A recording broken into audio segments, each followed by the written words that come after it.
Në episodin e sotëm të nderuar miq, do të ndalemi tek një temë jashtëzakonisht e rëndësishme dhe aktuale, siç është ndikimi i ushqimit në shëndetin fizik dhe mendor. Ushqimi nuk është vetëm një nevojë bazike, por është një mjet mjaft i fuqishëm për parandalimin e sëmundjeve dhe për ruajtjen e energjisë dhe imunitetit.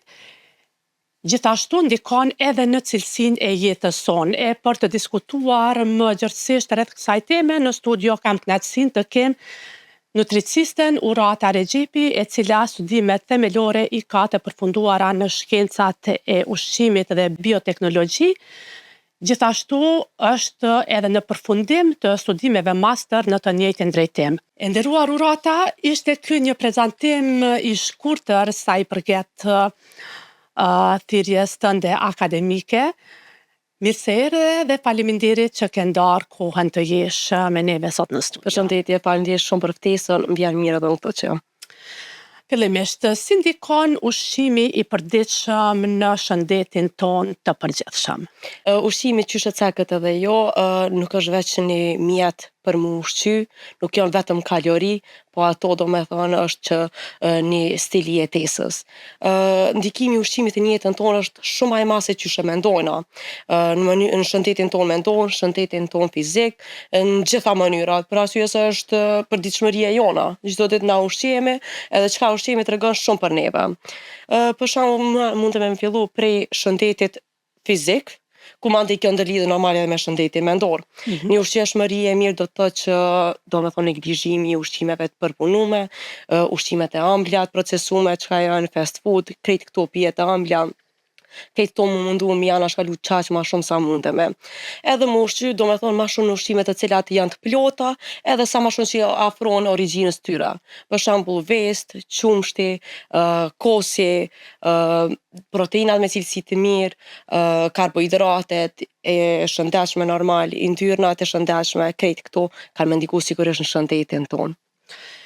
Eksperienca juaj gjithsesi fokusohet në lidhjen mes ushqimit natyral, stilit të jetesës dhe shëndetit të përgjithshëm.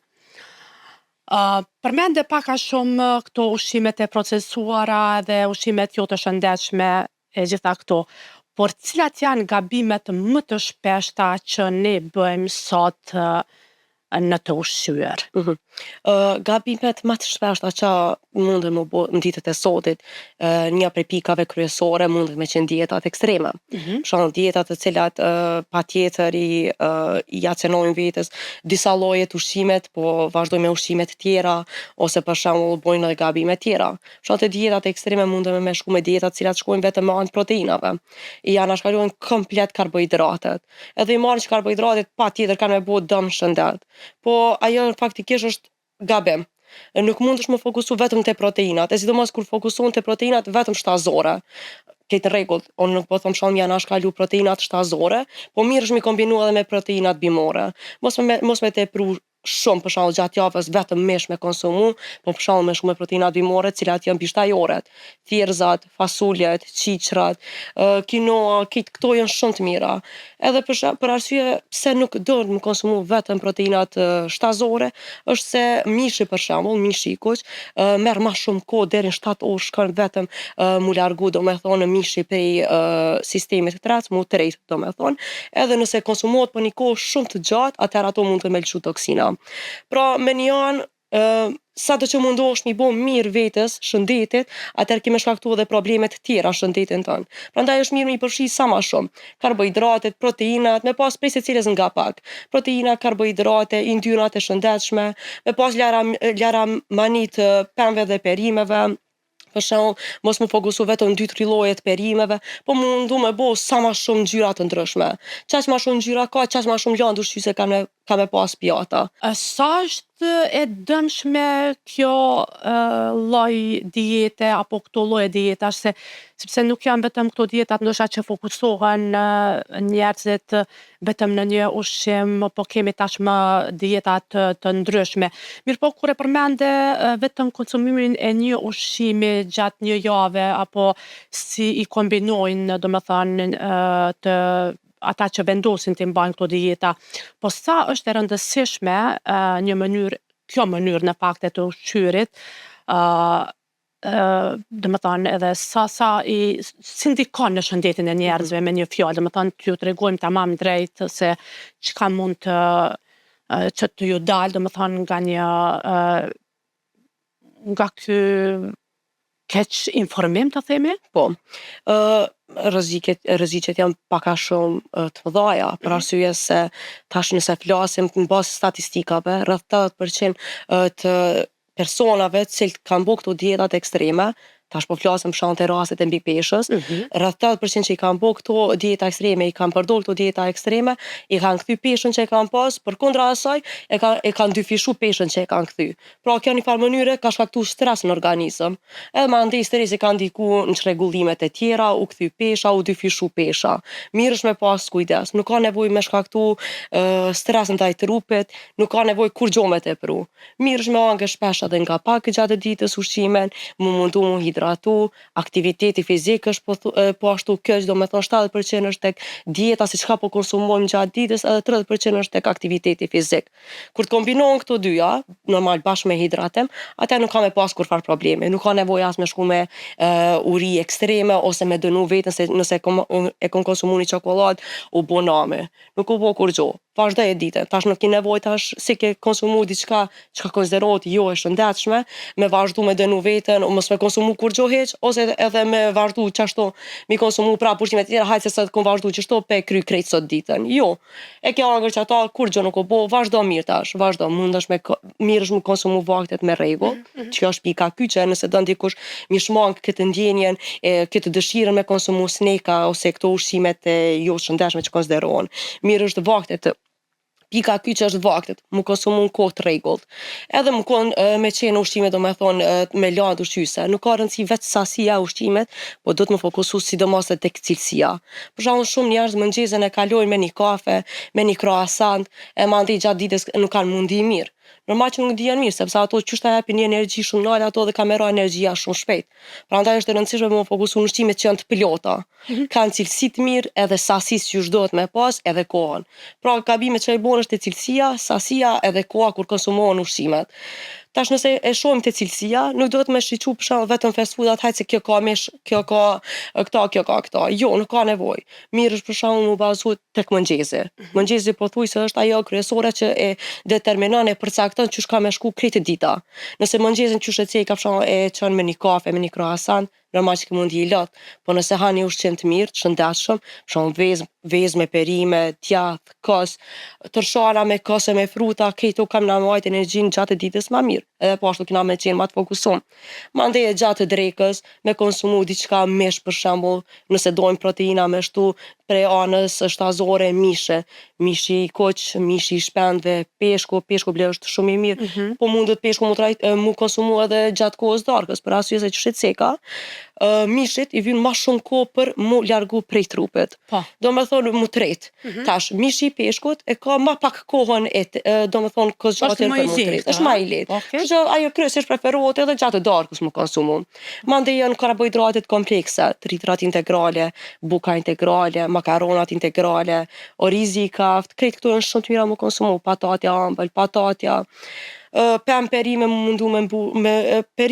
me mbush pjatën, edhe nuk ka me pas kurrë probleme gjatë ditës. Bile besoj që edhe dëshira për me konsumu sneka ka me qenë shumë e ulët. Sa po e ndjekin këtë rregull të rinjët? Muj me thonë që kanë fillu mu vedisu edhe shumë mirë, se ma herët nështa nuk kanë qenë shumë të informum, po tash edhe ma anë të medjave, ma anë të internetit, kemë fillu këtë gjithçka mu vedisu. Po ja kanë fillu mirë mu vedisu.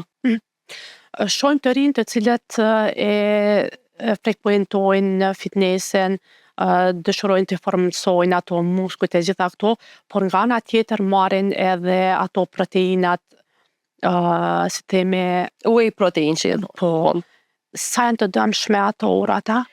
Tash, whey protein nuk isha me thonë që janë shumë të dëmshme. Po prapë unë peceki që ma mirë është mu mundu mi konsumu ushqimet në atë formën e tyre sa ma origjinale.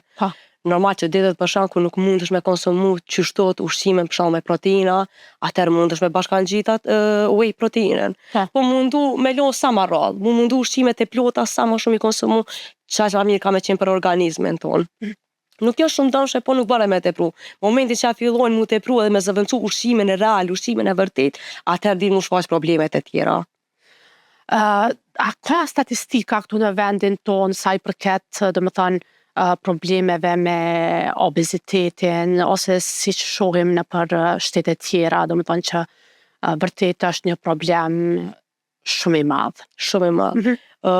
Për momentin nuk besoj që dikush ka fillu me i bo këto statistika, po edhe besoj që nuk kena mbri hala në atë fazën që me u bo qatë serioze situata, është mjaft serioze, po nuk ka fillu në atë situatë, në arë qatë serioze për shembull, po flasim për shembull në Amerikë që shumica e popullatës janë me mbi peshë.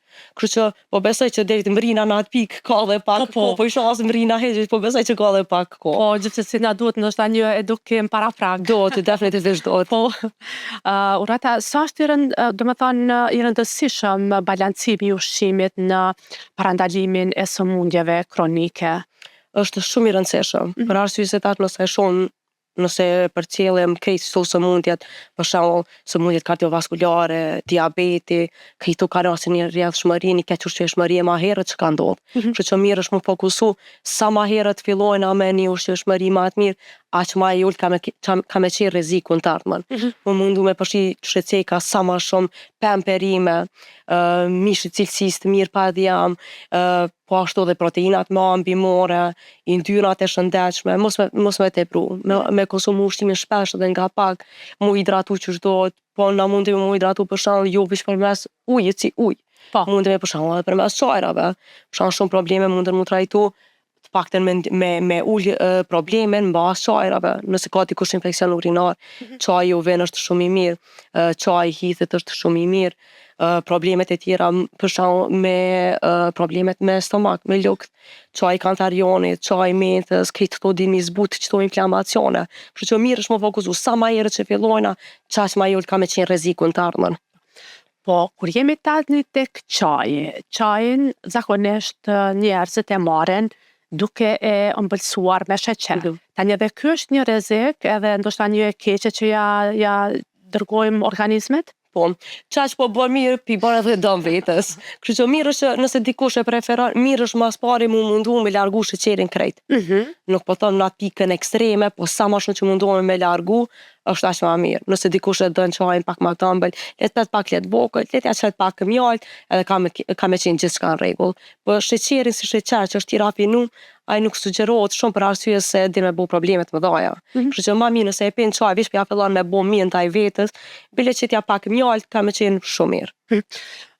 Tani rrjetet sociale janë të pandashme, sado që themi ndoshta nuk i referohemi prap se prap libër, televizion, gjitha na janë bërë telefonat tanë. Si mund ta dalloj një qytetar një dietë shkencore nga një dietë që mund edhe t'i prish punë në shëndetin e tij, sepse shohim Urata në rrjetet sociale që qarkullojnë lloj dietë, lloj mendime. Mirë është mas pari me pas parasysh që interneti është një burim informacione shumë të mëdha. Po do me pas parasysh që gjysa e të informacioneve nuk kanë bazë hiç. Kështu që mirë është mas pari mu konsultu edhe me nutricist, edhe me shiku se qysh tek ku është probleme, edhe mos mu bazu shumë këto trendet e reja. Për arsye se nëse diçka funksionon mirë për mua, për juve nuk mund me funksionon mirë. Kështu që mirë është që gjithsecili duhet me ndëgju veten, me ndëgju trupin, sinjalet që t'i jep trupi, edhe mandej mu bazu. Për shembull nëse e shoh ti intoleranca në gluten, unë nuk kam intolerancë me gluten. Edhe nëse është dikush që ka intolerancë me gluten edhe konsumon ushqimin e njëjtë, mund nuk më bën problem, por çati personi ka i bë problem. Kështu që mirë është me ndëgju trupit çka po të tregon. Ajo është eksperimenti më i mirë që mundesh me bë. Po mandej gjysa e njerëzve ka nevojë edhe për një lloj udhëzimi. Kështu që e preferoj që mu konsultu me mjekun, se munden me qenë probleme tjera që munden mi shkaktu qato problemet që i kanë. Po edhe më konsultu edhe me nutricist, dietolog, edhe krejt kanë me ndihmu. Po mirë është edhe mos më fokusu shumë në internet. Normal që ka gjana të mira, po duhet me vedisim, me di çka po lexon, me kqyr edhe faqe tjera. Ka faqe që kanë po shkencëtar, nutricistat e mëdhej shumë. Kështu që mirë është me fokusu pak ma shumë në ato, me pi se du me nutricist, dietolog, edhe nuk kanë me pas kurfar probleme. Si mund të përmirësohet ushqyeshmëria pa ndikimin e këtyre dietave ekstreme, deri më tani e përmende, domethënë gjitha ushqimet e shëndetshme, por a ka ndonjë formulë tjetër që ndoshta njerëz vërtet i bën që ta marrin një vendim të tillë? Mirë është mas pari me fillu me ndërgjegjësimin e vetës. Duhet me shiqu ushqimi si jo veç kalori, jo veç diçka që hajt po ha diçka sot 20 kalori ditën. Mirë është me di që ushqimi është pjesë e jona, edhe çka do që hajmë na ka me ndiku në trupin ton, gjendjen ton emocionale, në gjendjen ton mendore, ditën që na me kalu ka me ndiku sigurisht se është ajo ushqimi domethënë është që është me thonë, do me thonë, po, falë. Kamera. Ushqimi është do me thonë direkt, ndikon direkt në trupin ton. Kështu që duhet me fokusu shumë, duhet me ditë që ushqimet, po di tash që ushqimet e rafinume, sheqerat e rafinume, ushqimet e procesume, nuk të bojnë kur gjo mirë. Ato që shëceka e rrisin energjinë për një kohë shumë shpejt, po dhe ulin energjinë për një kohë shumë shpejt. Ajo nuk është qasje e mirë ndaj trupit. Na duhet me fokusu ushqimet që janë të plota, që na ndihmojnë me mbajt energjinë e mirë e qëndrueshme gjatë ditës, edhe nuk ka me pas kurrë probleme. Duhet me ditë që pemë perime duhet më vështrisa ma shumë. Po tash nëse flasëm për shembull për ato dy ekstremet e shëndetit, nën pesha dhe mbi pesha, këto pak a shumë dallone që shkon ushqyeshmëria. Për shembull nëse te nën pesha kishim shku me pak ma shumë fruta, te mbi pesha nuk bën edhe me tepru, sidomos në orët e masditës, për arsye se din me shtu kalori, e mandej din me shtu edhe peshën. Po duhet më fokusu te ushqyeshmëria, definitivisht. 3 vaktet kryesore, mëngjesin, drekën, darkën, këto janë kyçe që duhen më konsumu, edhe shujtat ndërmjetëse. Te nën pesha kishim me shku me 3 shujta ndërmjetëse, kurse tek mbi pesha kishim me shku me 2 shujta ndërmjetëse. Çka mundin me përfshi shujtat? Mundin me përfshi për shembull rreth orës 11, një pemë, mandej rreth orës 4:30, rreth orës 4, me konsumu një jogurt me fara të ndryshme, për shembull fara chia, fara liri, këto janë shumë të mira, me jogurt, me kefir, me kos. Po tek njerëz për shembull që kanë intolerancë, kishim shku me qumësht bademi, qumësht orizi, qumësht kokosi, me ndonjë frut edhe ka me kalu dita shumë mirë. Këto janë disa pika kyçe, mandej edhe çajat. Nëse dikush nuk mund të shkaku i punës me konsumu çaja, atëherë ujë. Do të më bëj hidratimi i trupit. Edhe sigurisht aktiviteti fizik nuk bën me harru. Te nën pesha nuk bën me tepru shumë. 20 minuta në ditë janë mjaftueshëm, po le të jenë efektive. Kurse te mbi pesha kishim shku para dite 30-40 minuta, edhe mazitje 30-40 minuta aktivitet fizik. Tash me aktivitet fizik çka po nuk kuptoj, nuk po them domosdoshmërisht me shku në pshon fitness, po me dal me hic. Një ecje pak më e shpejt më bo, çaj është e mjaftueshme. E sidomos te mbi pesha preferohet aktiviteti i mazitës për arsye se metabolizmi në orët e mazitës bjen. Edhe me anë të aktivitetit fizik kena me rrit edhe çashtu domethënë ka me rrit energjinë dalse. Se te mbi pesha po te nën pesha kemi edhe bëj me energjinë hyrëse edhe energjinë dalse. Energjia hyrëse çka po konsumojnë, kaloritë çka po marrim, edhe energjia dalse sa po shpenzojna. Kështu që mirë është te dyat më fokusu, aktiviteti fizik, ushqyeshmëria edhe hidratimin. A ka ushqime që ndikojnë drejt për drejt në shëndetin ton mendor? Ka shumë ushqime që ndikojnë drejt për drejt në shëndetin ton mendor. Tash tu ja fillu prej shëndetit të zorëve. Zorët llogaritën në fakt quhen si truri i dytë. Kështu që tash veç kjo mund me tregu çfarë rëndësie ka. Zorët janë të lidhta me një nerv vagus që quhet mes trurit, edhe do me thonë përcjellin sinjalin me zorëve edhe trurit se çka po konsumojna. Në zorët tona jetojnë me triliona mikroorganizma.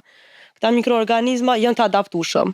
Qysh do që i ushqina na, ata kanë me shku në qatë favor. Për nëse i ushqim qysh do me fibra, me pemë, me perime, me proteina të shëndetshme, me yndyrna të shëndetshme, atëherë ato kanë me qenë favorin ton. Po nëse na i konsumojna me ushqimet procesume, me sheqerna, me pije të ëmbla, ata normal që ato kanë me na u kondërvy. Kështu që mirë është që mu mundu me ushqy sa ma shëndetshëm, edhe një prej fakteve që është shumë interesant është që për shembull hormonet. Hormonet e lumturisë, hormoni i gjumit, hormoni i motivimit, krejt këto shumica prej tyre rreth 90% shkon serotoninës, prodhohet në zorë edhe 10% në tru. Që është një fakt shumë interesant edhe të bën me kuptu që do me thonë ushqyeshmëria çka i jep ti zorëve, çka i jep mikroorganizmave në zorë, mjafton me tregu që duhet me ushqy shëndetshëm, nëse don me mendu shëndetshëm edhe me bo një jetë më të shëndetshme. Çfarë roli tani luan ushqyeshmëria natyrale në kombinim me terapinë natyrale në mirëqenien tonë? E luan një rol shumë të madh edhe shumë të rëndësishëm. Kam bo disa studime ku, për shembull, një psikiatre nutriciste e jashtit ka bo një studim tek personat me depresion në klinikë. Edhe brenda 3 muajve, domethënë çka kanë bo, veç e kanë ndryshu ushqyeshmërinë që e kanë pas. I kanë largu çato ushqimet e procesume, ushqimet e ëmbla, pijet e ëmbla, i kanë largu këto, edhe ja kanë nisë mu ushqy ma shëndetshëm. Edhe seni ma interesant që ka qenë këtu, se nuk ka pas filozofi për shembull me thonë që ushqimet e shëndetshme janë shumë të shtrejta. Ka shku me ushqime të cilat nuk kushtojnë shumë. Për shembull pemt, perimet e ngrime, ushqime të cilat kanë qenë të përballueshme. Edhe brenda 3 muajve, domethënë një kohë shumë e shkurtë, 3 muaj është një kohë shumë e shkurtë. Brenda 3 muajve ka vrejtë dallimi sa ma mirë kanë fillu mundje.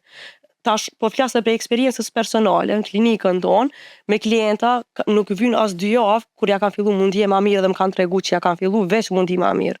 Edhe ajo ndjenja për më ushqy ushqimet që i ka konsumu ma herët, para se më ja fillu më ushqy shëndetshëm, veç ju ka shu edhe ja ka nis mu vetisu, ja ka nis mu ushqy që shdojt. Do thonë e lu një rol shumë të madh dhe do të me pas parasysh që ushqimet që ka hajmë na bojnë neve çka jena gjatë ditës, emocionet, qysh ndihemi, krejt këto kanë me ndikum. Cila do t'ishte një këshill që e drejtoni tek familjet, por edhe tek të rinjët, kur është në pyetje ushqyeshmëria e shëndetshme? Këshilla jem kish me qenë që gjithçka fillon prej tryezës, çka bjen në shtëpi, çka blen. Kom pas raste që kom pa për shembull kur kom shku në market, kom pa raste që e ka pas për shembull krejt çka ka ble, kanë qenë çipsa, smoka, krejt këto ushqime që nuk do mu konsumu. Edhe ato normal që kur ti qenë në shtëpi normal që kanë mi konsumu familjarët, kështu që mirë është me fillu vetisimi prej momentit që hen market. Momentit që hen market do është me kqyr ushqimet. Unë du mi marr ushqimet e shëndetshme. Normal që organiket janë ma të mira, po tash sipas kushteve do të me shku krejt njerëz. Nëse nuk mund është organike, mirë është me shku me pemë perime, të ndryshme, të ngrime, normale, krejt to, të freskta, krejt do të mi konsumu. Kështu që mirë është të shmangin sa ma shumë pije të gazume, pije të ëmbla, nuk ka përveç knacisë momentale, nuk ka kur far përfitime. Bile ka me pas dëm në të ardhmen. Kështu që mirë është mi largu këto, mi shmang sa ma shumë që të mundeme, për shembull me gjetë mënyrat shëndetshme. Vend sheqer në një ëmbëlsinë me përdor mjalt. Vend për shembull pijeve të gazumeve, pijeve të ëmbla me mbaru kompot. Këto janë disa opsione që mundën më bo, mu hidratu me anë qajrave, kompotit, ujit, pemve, perimeve, këto sa ma shumë i përfshin nuk ka me pas kurrë probleme gjatë ditës edhe në përgjithësi gjatë jetës.